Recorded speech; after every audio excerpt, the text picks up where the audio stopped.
ಪಾದಕಮಲಿಗೆ ನಮಸ್ಕರಿಸಿ ಹಾಗೂ ನಮ್ಮ ಮಾಧ್ಯಮ ಮಿತ್ರರಿಗೆ ನಮಸ್ಕರಿಸಿ ಎಲ್ಲ ನಮ್ಮ ಗೋಬಿ ಕೊರಮ ಕೋರೆಚ ಬಂಜಾರ ಸಮಾಜದ ಎಲ್ಲ ಗಣ್ಯಮಾನ್ಯರಿಗೆ ಎಲ್ಲರಿಗೆ ನಮಸ್ಕರಿಸಿ ಇವತ್ತು ಆಗಿರೋದು ನಮ್ಮ ಬಂಜಾರ ಸಮಾಜ ಅಷ್ಟೇ ಅಲ್ಲ, ಏನು ನಮ್ಮ ಸಣ್ಣ ಸಣ್ಣ ಸಮಾಜ ಬಂಜಾರ ಗೋಬಿ ಕೊರಮ ಕೋರೆಚ ಅಲೆಮಾರಿ ಸಮಾಜ ಇವೆಲ್ಲ ಸಮಾಜಕ್ಕೆ ಅನ್ಯಾಯ ಆಗಿದೆ. ಅದು ದೊಡ್ಡ ಅನ್ಯಾಯ ಆಗಿದೆ. ಇದಕ್ಕೆ ನಮ್ಮ ಸಂಪೂರ್ಣ ವಿರೋಧ ಇದೆ. ಅದಕ್ಕೆ ಇವತ್ತು ನಮ್ಮ ಪೂಜ್ಯರು ಎಲ್ಲ ನಮ್ಮ ಪೂಜ್ಯರು ಕೂಡಿ ಇದನ್ನು ಈ ಥರ ಹೋರಾಟ ಮಾಡಿದ್ರೆ ನಮ್ಮ ಸಮಾಜಕ್ಕೆ ಏನೋ ಒಂದು ನ್ಯಾಯ ಸಿಗ್ತದೆ ಅಂತೇಳಿ ಏನು ನಮಗೆಲ್ಲ ಕರೆ ಕೊಟ್ಟಿದ್ದಾರೆ. ಈ ಹೋರಾಟಕ್ಕೆ ನಮ್ಮ ಸಂಪೂರ್ಣ ಬೆಂಬಲಿದೆ. ಹಾಗಾಗಿ ಈ ಏನು ಸರ್ಕಾರ, ಹಿಂದಿನ ಸರ್ಕಾರ ಅವರು ಕೂಡ ಮಾಡಿದರು, ಏನು 4.5% ಕೊಟ್ಟಿದ್ದರು, ಏನು 5 ಸಮಾಜ ಕೂಡಿಸಿ ಒಂದು 4.5% ಕೊಟ್ಟಿದ್ದರು, 5% ಕೊಟ್ಟಿದ್ದರು. ಆ 5% ಕೊಟ್ಟಿದ್ದಕ್ಕೆ ಅವ್ರಿಗೆ ನಾವು ಪಾಠ ಕಲಿಸಿದ್ದೇವೆ ಈಗಾಗಲೇ. ಯಾರಿಗೆ? BJP ಅವರಿಗೆ. ಆದರೂ 4.5%ಕ್ಕೆ ಅವ್ರು ಕೊಟ್ಟಿದ್ದಕ್ಕೆ ಅವ್ರಿಗೆ ಪಾಠ ಕಲಿಸಿದ್ದೀವಿ. ಅದನ್ನು ನೋಡಿಕೊಂಡು ಮತ್ತು ಅವರು ಕಾಂಗ್ರೆಸ್ ಅವರು ಈ ಕುರ್ಚಿ ಮೇಲೆ ಕೂಡಬೇಕಂದ್ರೆ ಈ ನಮ್ಮ ಬಂಜಾರ ಗೋಬಿ ಕೊರಮ ಕೋರ್ಚ ಸಮಾಜ ಅವರು ಮತವನ್ನು ತಗೊಂಡು ಈ ಕುರ್ಚಿ ಮೇಲೆ ಕೂತು ಈ ನಮ್ಮ ತಮಾಷೆ ನೋಡ್ತಾ ಇದ್ದಾರೆ. ಹಾಗಾಗಿ ಇವ್ರಿಗೆ ತಮಾಷೆ ನಮ್ಮ ಪಾಠ ಕಲಿಸೋದು ಭಾಳತ್ತಿಲ್ಲ. ಇನ್ನೂ ಒಂದು 2 ವರ್ಷ ಇದೆ, 2 ವರ್ಷ ಕಾಲಾವಕಾಶ ಇದೆ. ಹಾಗೂ ನಿಮಗೆ ಯಾವ ಥರ ನಾವು ಪಾಠ ಕಲಿಸಬೇಕು ಅದು ನಮಗೂ ಕೂಡ ಗೊತ್ತಿದೆ. ಈ ಏನು ಒಳ ಮೀಸಲಾತಿ, ಹಿಂದಿನ ಒಳ ಮೀಸಲಾತಿ 17%ಅಲ್ಲಿ ನಾವು 108 ಜಾತಿಯನ್ನು ಒಂದೇ ಅಣ್ಣತಮ್ಮರ ಒಕ್ಕಟ್ಟಾಗಿ ನಾವು ಇದ್ದಿದ್ದೀವಿ.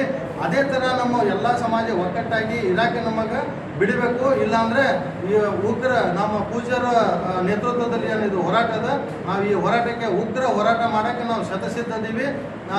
ಹಾಗೂ ನಮ್ಮ ಪೂಜ್ಯರು ಏನು ಹೇಳ್ತಾರೆ ಅವರ ಮಾತಿನಲ್ಲಿ ನಾವು ಈ ಹೋರಾಟ ಯಶಸ್ವಿ ಮಾಡಿ ಕೊಡ್ತೀವಿ ಅಂತ ಹೇಳಿ ಬಂಜಾರ ಪರಿಷತ್ ರಾಜ್ಯಾಧ್ಯಕ್ಷ ಧನ್ಯಗಳನ್ನು ತಿಳಿಸ್ತೀನಿ. ಪರಮ ಪೂಜ್ಯರ ಪಾದಗಳಿಗೆ ನನ್ನ ಹಣೆಮಣದು. ಇದರ ಹಿಂದೆ ಸಾಕಷ್ಟು ಈ ಒಳ ಮೀಸಲಾತಿಯ ಗೊಂದಲಗಳು ಪ್ರಾರಂಭವಾಗಿಂದ ಹಿಡಿದು ಇಲ್ಲಿವರೆಗೆ ಸಾಕಷ್ಟು ನಾವಿಲ್ಲಿ ಇದರ ಹಿಂದೆ ಪತ್ರಿಕಾ ಪ್ರಕಟಣೆ ಮಾಡಿದ್ದೀವಿ. ಇದರ ಹಿಂದೆ ನಡೆದಂಥ ಎಲ್ಲ ಹೋರಾಟಗಳು ನಾನು ನಮ್ಮ ಎಲ್ಲ ಹಿರಿಯರ ಹತ್ರ ಒಂದು ಏನು ಖುಷಿ ಆಗ್ತಾ ಇದೆ, ಅಟ್ಲೀಸ್ಟ್ ಕೊನೆ ಪಕ್ಷ ಲಾಸ್ಟಿಗೆ ಗಟ್ಟಿ ಧೈರ್ಯ ಮಾಡಿ ಹೊರ ಬಂದಿದೆ ಅಂತೇಳಿ. ಇದರಲ್ಲಿ ಏನಾಗಿದೆಯಪ್ಪ ಅಂದ್ರೆ 2011ರ ಜನಗಣತಿ ನಂತರ ಇಲ್ಲಿವರೆಗೆ ಜನಗಣತಿ ಆಗಿಲ್ಲ ಅಪ್ಪರ. 2011ರಿಂದ ಅಂದರೆ ಈಗ 26 ನಡೀತಾ ಇದೆ. 15 ವರ್ಷಗಳ ಕಾಲ ಜನಗಣತಿ ನಡೆದಿಲ್ಲ. ಸೊ ನನ್ನ ಹತ್ರ ಒಂದು ಡಾಟಾ ಇದೆ. ಯಾವ ಡಾಟಪ್ಪ ಅಂದ್ರೆ ನಾಗಮೋಹನ್ ದಾಸ್ ಅವರು ಏನು ವರದಿ ಕೊಟ್ಟಿದ್ದಾರೆ ಸರ್ಕಾರಕ್ಕೆ, ಇದು ಅವೈಜ್ಞಾನಿಕ ವರದಿ ಹೌದು. ಆಮೇಲೆ ಇದು ಒಂದು ಕೆಲವು ವ್ಯಕ್ತಿಗಳ ಏನು ಹಿಡಿತದಲ್ಲಿ ಸಿಕ್ಕಿ ಮಾಡಿದಂಥ ವರದಿ ಅಂತ ನಾನು ಹೇಳಕ್ಕೆ ಬಯಸ್ತೀನಿ. 2011ರ ವರದಿ ಪ್ರಕಾರ ನಮ್ಮ ಏನು ಗಟ್ಟಿ ಅಂತ ಹೇಳ್ತೀವಿ, ಬಂಜಾರ ಗೋವಿ ಕೊರ್ಚ ಕೊರ್ಮ 27,12,083 ಜನಸಂಖ್ಯೆ ತೋರಿಸ್ತಾರೆ 2000 ಯಾವಾಗ 11ರಲ್ಲಿ. 2025ರಲ್ಲಿ ಏನು ನಾಗಮೋಹನ್ ದಾಸ್ ಅವರು ವರದಿ ರೆಡಿ ಮಾಡ್ತಾರ, ಆ ವರದಿಯಲ್ಲಿ 22,22,580 ಮಾಡ್ತಾರೆ. ಸೊ ವೇರಿಯೇಷನ್ ಭಾಳ 2 ಲಕ್ಷ 15 ವರ್ಷದಲ್ಲಿ 2 ಲಕ್ಷ ನಮ್ಮ ಎಲ್ಲ ಸಮುದಾಯ ಕೂಡಿ ಜಡ್ಜ್ ಮಾಡ್ತಾರೆ. ಅದೇ ಪ್ರಕಾರ ಎದಲ್ಲಿ ಏನು 2011ರ ಜನಗಣತಿ ಇತ್ತು 10,14,461 ಇತ್ತು. ಈಗ ಏಕಾಏಕಿ 25ರ ಇವರು ಸರ್ವೆ ಮಾಡಿದರು. ಅದರಲ್ಲಿ 32,84,234 ಅಂತೇಳಿ ಅವರು ತೋರಿಸ್ತಾರೆ ಇವರು ವರದಿಯಲ್ಲಿ.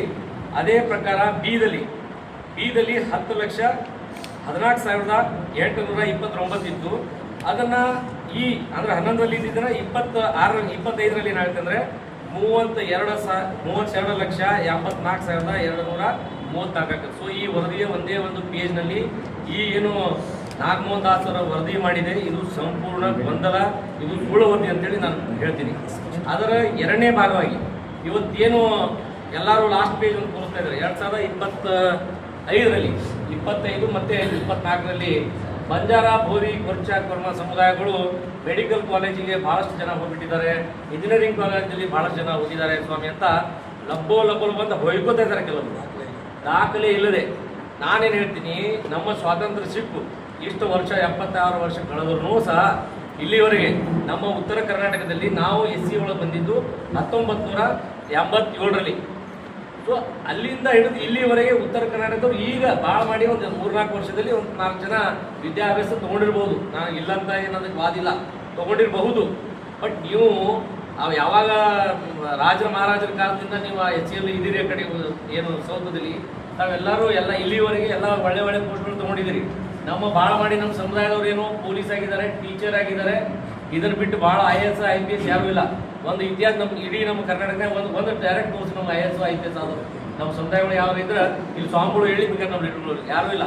ಸುಮ್ಮನೆ ಹೊಟ್ಟಿ ಕಿಚ್ಚಿಗೆ ಮಾಡಿದಂಥ ಏನು ಇದು ವರದಿ ಇದೆ, ಇದನ್ನು ಒಂದು ಬೇಸ್ ಇಟ್ಕೊಂಡು ನಮ್ಮ ನ್ಯಾಯ ಬೇಕು, ಯಾರಿಗೂ ನ್ಯಾಯ ಬೇಡ ಅಂತ ಹೇಳ್ತಾ ಇಲ್ಲ. ನಾವು ಒಳ ಮೀಸಲಾತಿ ಮಾಡ್ತೀರಿ ಮಾಡ್ರಿ.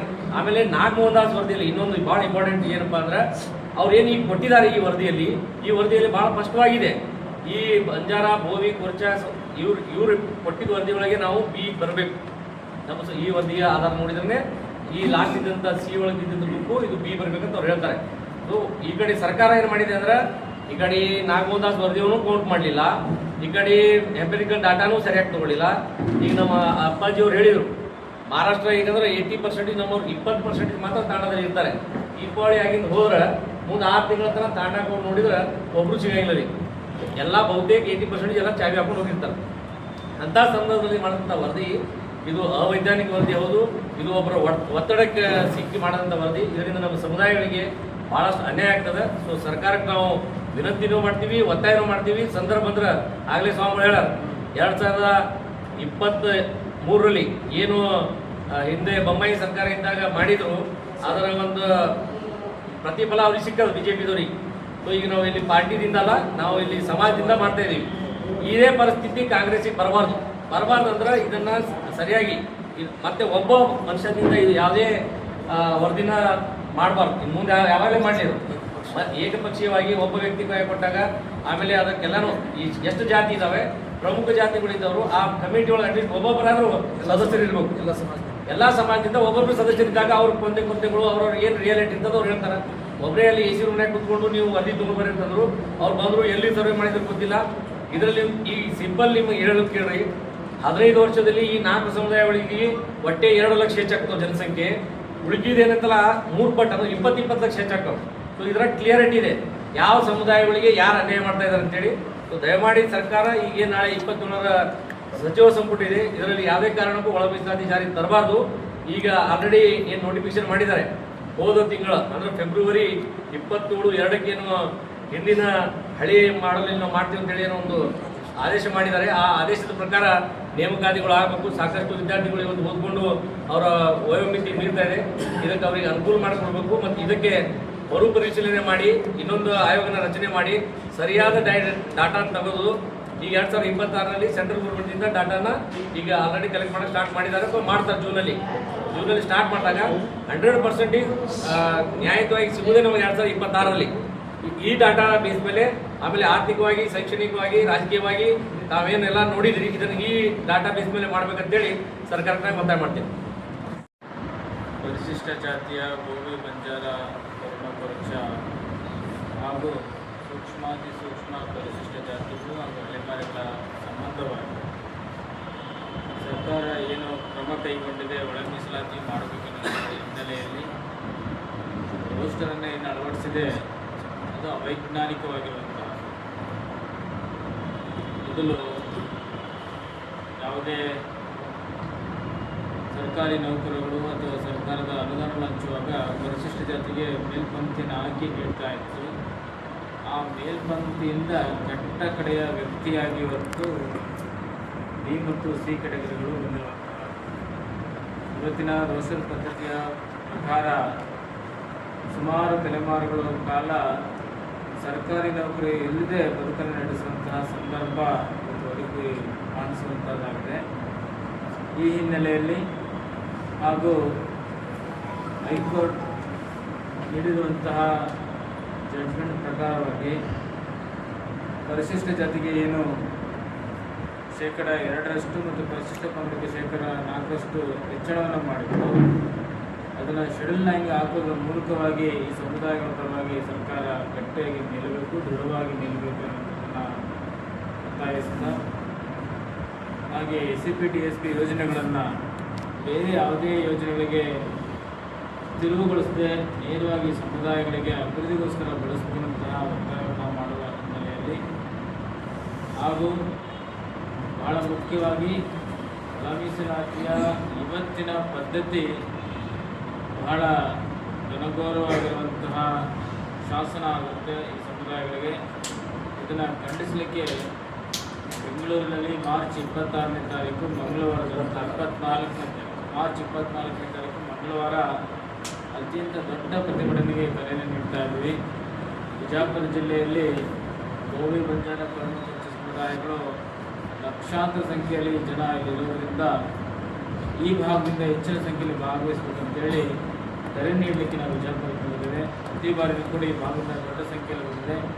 ಈ ಬಾರಿಯೂ ಕೂಡ ಸಂಘಟನಾತ್ಮಕವಾಗಿ ದೊಡ್ಡ ಸಂಖ್ಯೆಯಲ್ಲಿ ಬೆಂಗಳೂರು ಚಲೋ ಪ್ರತಿಭಟನಾ ಸಮಾವೇಶಕ್ಕೆ ಭಾಗವಹಿಸ್ತಿರುವಂತಹ ವಿಚಾರವನ್ನು ವ್ಯಕ್ತಪಡಿಸಿದೆ.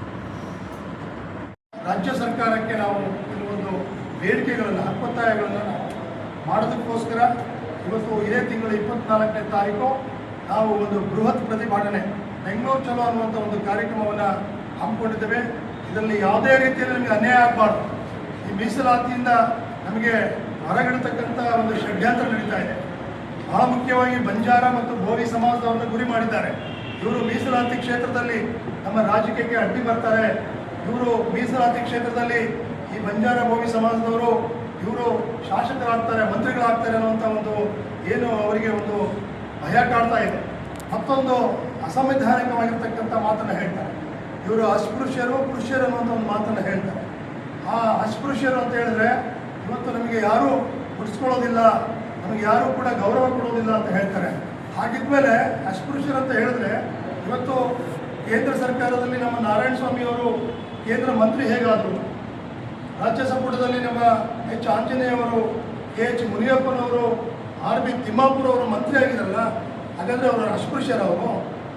ನಿಜವಾದ ಅಸ್ಪೃಶ್ಯರು ಇವತ್ತು ಬಂಜಾರ ಬೋವಿ ಇವತ್ತು ಏನು ನಮ್ಮ ಅತಿ ಸೂಕ್ಷ್ಮ ಜಾತಿಗಳಿದ್ದಾವೆ, ನಮ್ಮ ಅಲೆಮಾರಿ ಸಮುದಾಯದವರು, ಇವರು ನಿಜವಾದವರು. ಇವತ್ತಿಗೂ ನೀವು ಹಳ್ಳಿಗೆ ಬಂದರೆ ಇವತ್ತು ನಾವು ಕೈ ಒಡ್ಡಿ ನೀರು ಬಿಡ್ತಕ್ಕಂಥ ಪರಿಸ್ಥಿತಿನ ನಿಮ್ಮ ಪ್ರತ್ಯಕ್ಷವಾಗಿ ನೋಡ್ಬೋದು. ನಾವು ನಿಜವಾದಂಥ ಅಸ್ಪೃಶ್ಯರು, ಇಲ್ಲಿ ಎಲ್ಲರೂ ಕೂಡ ಅಸ್ಪೃಶ್ಯರೇ. ಹಾಗಾಗಿ ಬಾಬಾ ಸಾಹೇಬರು ಅಂಬೇಡ್ಕರ್ ಅವರ ಸಂವಿಧಾನದಲ್ಲಿ ನಾವೆಲ್ಲರೂ ಸಮವಾಗಿ ಬದುಕಬೇಕು, ಎಲ್ಲರಿಗೂ ಸಮಾನವಾದಂಥ ಗೌರವ ಸ್ಥಾನಮಾನ ಸಿಗಬೇಕು ಅನ್ನೋಂಥ ಒಂದು ಏನು ಹಕ್ಕನ್ನು ಕೊಟ್ಟಿದ್ದಾರೆ. ಅವರ ಆಶಯಗಳನ್ನು ಗಾಳಿಗೆ ತೂರಿ ತಮಗೆ ಇಚ್ಛೆ ಬಂದಂತೆ ಏಕಪಕ್ಷೀಯವಾಗಿ ಸರ್ಕಾರ ಯಾವುದೇ ಕಾರಣಕ್ಕೂ ನಿರ್ಧಾರ ತೆಗೆದುಕೊಳ್ಬಾರ್ದು. ಅದಕ್ಕೆ ನಾವು ಅವಕಾಶ ಕೊಡೋದಿಲ್ಲ.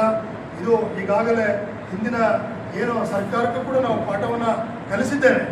ಇದು ಗೊತ್ತು, ಬಸವರಾಜ ಬೊಮ್ಮಾಯಿ ಅವರ ಸರ್ಕಾರದಲ್ಲೂ ಕೂಡ ಆ ಸರ್ಕಾರಕ್ಕೆ ಏನು ಪಾಠ ಹೇಳಬೇಕು, ಆ ಒಂದು ಉತ್ತರವನ್ನು ಏನು ಕೊಡಬೇಕು ಅಂತ ಕೊಟ್ಟಿದ್ದೇವೆ. ಈ ಸರ್ಕಾರದ ಮೇಲೆ ನಮಗೆ ನಂಬಿಕೆ ಇದೆ. ಇವರೇನಾದರೂ ಇದರಲ್ಲಿ ನಮಗೇನಾದರೂ ಅನ್ಯಾಯ ಮಾಡಿದ್ರೆ ಖಂಡಿತವಾಗಿ ಬಹಳ ಉಗ್ರವಾಗಿರ್ತಕ್ಕಂಥ ಒಂದು ಪ್ರತಿಭಟನೆಯನ್ನು ನಾವು ಸರ್ಕಾರದ ವಿರುದ್ಧವಾಗಿ ಮಾಡಬೇಕು ಅನ್ನುವಂಥ ಒಂದು ಇಚ್ಛೆಯನ್ನು ಇಟ್ಕೊಂಡಿದ್ದೇವೆ. ಇದು ಬರೀ ಇನ್ನೂ ಸಾಂಕೇತಿಕವಾಗಿರ್ತಕ್ಕಂಥ ಒಂದು ಹೋರಾಟ, ಇದು ಸಮಾಧಾನ ಶಾಂತಿಯುತವಾಗಿರ್ತಕ್ಕಂಥ ಹೋರಾಟ ಇದೆ. ಮಾನ್ಯ ಮುಖ್ಯಮಂತ್ರಿಗಳ ಮೇಲೆ ವಿಶ್ವಾಸವಿಟ್ಟು ನಾವೆಲ್ಲ ಹೋರಾಟವನ್ನು ತಯಾರು ಮಾಡಿಕೊಂಡಿದ್ದೇವೆ.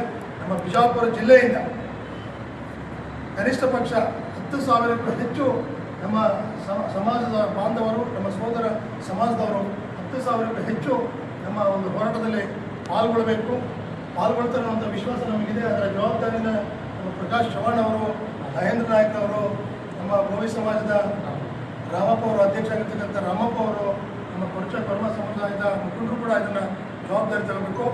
ಪೂಜ್ಯ ಗೋಪಾಲ್ ಮಹಾರಾಜರವರ ನೇತೃತ್ವದಲ್ಲಿ ಈ ಒಂದು ಹೋರಾಟ ಯಶಸ್ವಿ ಆಗಬೇಕು. ಇದರ ನೇತೃತ್ವವನ್ನು ನಮ್ಮ ಏನು ಬೋವಿ ಗುರುಪೀಠದ ಪೂಜ್ಯ ಸಿದ್ದರಾಮ ಸ್ವಾಮೀಜಿಯವರು ಇದನ್ನು ಕೈಗೆತ್ತಿಕೊಂಡಿದ್ದಾರೆ. ಅಂತ ಪೂಜ್ಯರ ನೇತೃತ್ವದಲ್ಲಿ ನಾವು ಸರ್ಕಾರಕ್ಕೆ ಏನು ಹಕ್ಕೊತ್ತಾಯಗಳನ್ನು ಸರ್ಕಾರಕ್ಕೆ ಮನವರಿಕೆ ಮಾಡ್ತಕ್ಕಂಥ, ಸರ್ಕಾರಕ್ಕೆ ಎಚ್ಚರಿಕೆ ಮಾಡ್ತಕ್ಕಂಥ ಈ ಒಂದು ಹೋರಾಟ ಯಶಸ್ವಿ ಆಗಬೇಕು ಅಂತೇಳಿ ಮಾಧ್ಯಮದ ಮೂಲಕವಾಗಿ ನಾವು ಕೇಳ್ಕೊಳ್ತಾ ಇದ್ದೀವಿ. ಪ್ರಕಾಶ್ ಚವ್ಹಾಣ್ ಅವರು ಇದ್ದಾರೆ, ಈಗ ಮಹೇಂದ್ರ ನಾಯ್ಕ ಅವರು,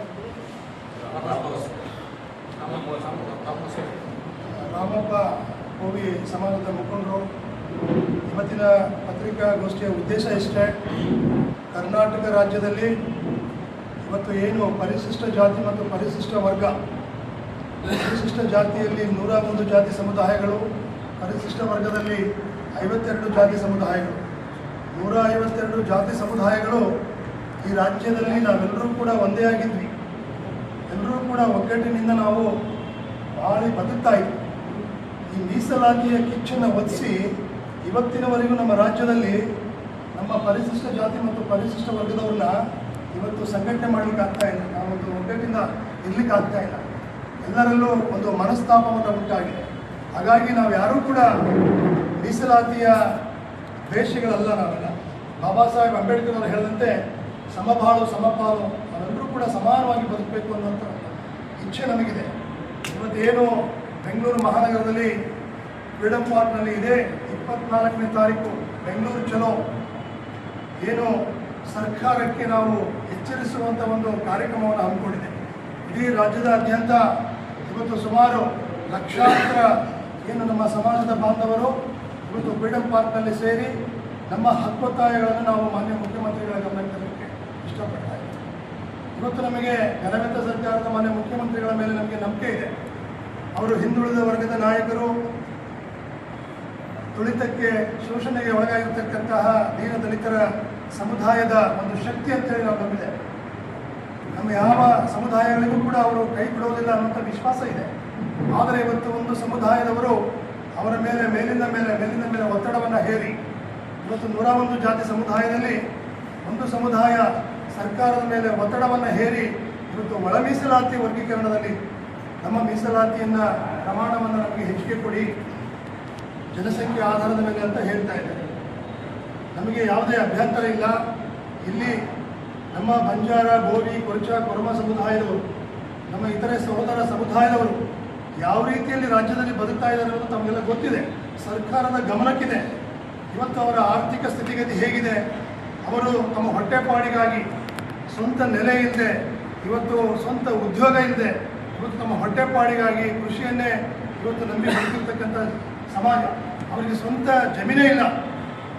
ಎಲ್ಲೋ ಅರಣ್ಯ ಭೂಮಿಗಳನ್ನು ಏನು ತಾತ್ಕಾಲಿಕವಾಗಿ ಆ ಅರಣ್ಯ ಭೂಮಿಯಲ್ಲಿ ಕೃಷಿಯನ್ನು ಬೆಳ್ಕೊಂಡು ಅಲ್ಲಿ ಕೊಡ್ತಕ್ಕಂಥ ಅಧಿಕಾರಿಗಳ ಒಂದು ಕಿರುಕುಳವನ್ನು ಅನುಭವಿಸಿ ಇವತ್ತು ತಮಗೆ ಸ್ವಂತ ನೆಲೆ ಇಲ್ಲದೆ ಇವತ್ತು ಒಂದು ರಾಜ್ಯದಿಂದ ಒಂದು ರಾಜ್ಯಕ್ಕೆ ಹೋಗ್ತಾ ಇದ್ದಾರೆ. ನಮ್ಮ ಬಿಜಾಪುರ ಜಿಲ್ಲೆ, ಗುಲ್ಬರ್ಗ ಜಿಲ್ಲೆ ತಮಗೆ ಗೊತ್ತು, ಮಾಧ್ಯಮದ ಬಂಧುಗಳಿಗೆ ಸರ್ಕಾರಕ್ಕೆ ಗೊತ್ತು. ಇವತ್ತು ನಮ್ಮ ಏನು ಇದೇ ಜಿಲ್ಲೆಯಲ್ಲಿ ಅತಿ ಹೆಚ್ಚು ನಮ್ಮ ಬಂಜಾರ ಸಮುದಾಯದವರು, ನಮ್ಮ ಬೋವಿ, ಕೊರಚ, ಕೊರ್ಮ ಸಮುದಾಯದವರು ಇವತ್ತು ಮುಂಬೈ ಭಾಗದಲ್ಲಿ, ಇವತ್ತು ಮುಂಬೈ, ಮಹಾರಾಷ್ಟ್ರ, ಗೋವಾ ರಾಜ್ಯದಲ್ಲಿ ಹೋಗಿ ಇವತ್ತು ಎಷ್ಟೋ ಕುಟುಂಬದವರು ನಮ್ಮ ಊರನ್ನೇ ಬಿಟ್ಟು ಹೋಗಿದ್ದಾರೆ. ಆ ಸಂದರ್ಭದಲ್ಲಿ ಗುಳೆ ಹೋಗಿರ್ತಕ್ಕಂಥದ್ದು. ಆ ಸಂದರ್ಭದಲ್ಲಿ ಒಂದು ಎಂಪರಿಕಲ್ ಡಾಟಾವನ್ನು ಕಲೆಕ್ಟ್ ಮಾಡಿ ಅಂತೇಳಿ ಸರ್ಕಾರ ನಮಗೆ ಏನು ಆದೇಶ ಹೊರಡಿಸಿದಾಗ ಆ ಊರಿಗೆ ಬರ್ತಾರೆ ಜನಗಣತಿಯ ಒಂದು ಇದನ್ನು ಸಮೀಕ್ಷೆಯನ್ನು ತಗೊಳ್ಳಿಕ್ಕೆ. ಆ ಸಂದರ್ಭದಲ್ಲಿ ಎಷ್ಟೋ ಕುಟುಂಬದವರು ಅಲ್ಲಿ ಊರಲ್ಲೇ ಇಲ್ಲ, ಮನೆಯಲ್ಲೇ ಇಲ್ಲ.